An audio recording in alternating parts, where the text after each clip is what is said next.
नमस्कार, न्यूज़ 24 पर मैं हूं डॉक्टर स्वाति महेश्वरी। विश्व के कुछ शोधकर्ताओं का खास तौर से जो कोरोना वायरस संक्रमण कैसे फैलता है उस पर शोध कार्य कर रहे हैं। उनका ऐसा मानना है कि जहां भी कोरोना वायरस से संक्रमित मरीज हैं और जो टॉयलेट वहां पर यूज हो रहा है वहां पर उस टॉयलेट सीट का ढक्कन बंद करके तब फ्लश करना चाहिए टॉयलेट को। खास तौर से उन्होंने ऐसा कहा है कि यहाँ से भी बायो एरोसॉल्स जनरेट होते हैं, यानी कि जब हम फ्लश करते हैं, मल को फ्लश करते हैं, तब जो पावर होती है वाटर की जो जनरेट होती है उससे 60 से 70% तक कई ऐसे कीटाणु होते हैं जो ऊपर सीट पर आ जाते हैं। इसको हम टॉयलेट प्लूम बोलते हैं। खास तौर से अगर मेडिकल टर्मिनोलॉजी में देखें तो टॉयलेट प्लूम बोला जाता है। और ऐसे में उनका मानना है क्योंकि जो कोरोना वायरस संक्रमित मरीज होते हैं उनके मल में थोड़ा थोड़ा कोरोना वायरस का जो जेनेटिक मटेरियल होता है वो निकलता रहता है, वो पास होता रहता है और यहाँ तक कि ठीक होने के काफ़ी समय के बाद तक भी उनके मल में कोरोना वायरस का जो जेनेटिक मटेरियल है वो पाया गया है। ऐसे में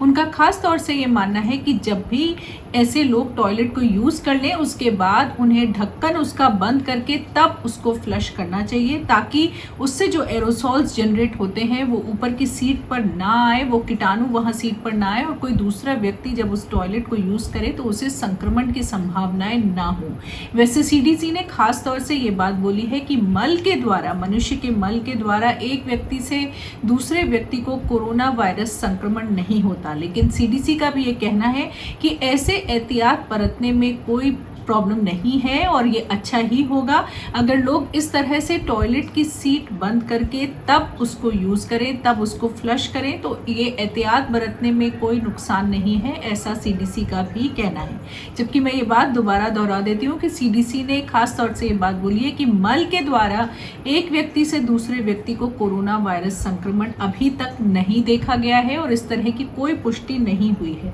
लेकिन फिर भी ये एहतियात बरतने में कोई नुकसान नहीं है। साथ में उन्होंने ये भी बोला है कि जो टॉयलेट्स हैं वहाँ पर भी खास तौर से एग्जॉस्ट होना चाहिए, यानी कि वहाँ भी वेंटिलेशन अच्छा अगर हो तो उससे भी दूसरे लोग संक्रमित नहीं होते, तो वहाँ पर एक एग्जॉस्ट का ध्यान रखना भी ज़रूरी है। और ये बात सीडीसी ने भी पहले भी बोली है कि जो कोरोना वायरस से संक्रमित व्यक्ति होता है, अगर आप होम आइसोलेशन कर रहे हैं, अगर वो घर में ही रहकर ट्रीटमेंट ले रहा है, तो ऐसे में उसका टॉयलेट भी फ़र्क होना चाहिए। जो बाकी परिवार के सदस्य हैं उनको वो सेम टॉयलेट यूज़ नहीं करना चाहिए, अलग टॉयलेट यूज़ करें जो संक्रमित व्यक्ति है, और उसकी सीट को भी ब्लीचिंग पाउडर जो 1% सोडियम हाइपोक्लोराइड का सोल्यूशन हमने पहले भी आपको बताया है, उस सोल्यूशन से एक कपड़े में उसको भिगो करके उस टॉयलेट की सीट को भी रोज़ सैनिटाइज करना चाहिए। तो खास तौर से ये बात बोली गई है कि जो कोरोना वायरस से संक्रमित व्यक्ति हैं वो जब भी टॉयलेट का इस्तेमाल करें तो ढक्कन लगा करके उसको फ्लश करें और उसको ज़रूर सैनिटाइज करें। तो इन सभी से संक्रमण और ज़्यादा जो फैलने की संभावनाएं हैं वो कम हो जाती हैं। यहाँ तक उनका ये भी कहना है कि 80% तक कम हो जाती हैं संभावनाएं एक दूसरे व्यक्ति को कोरोना वायरस संक्रमण होने की। तो इन छोटी बातों का ज़रूर ध्यान रखें। न्यूज़ 24 की तरफ से आज इतना ही। नमस्कार।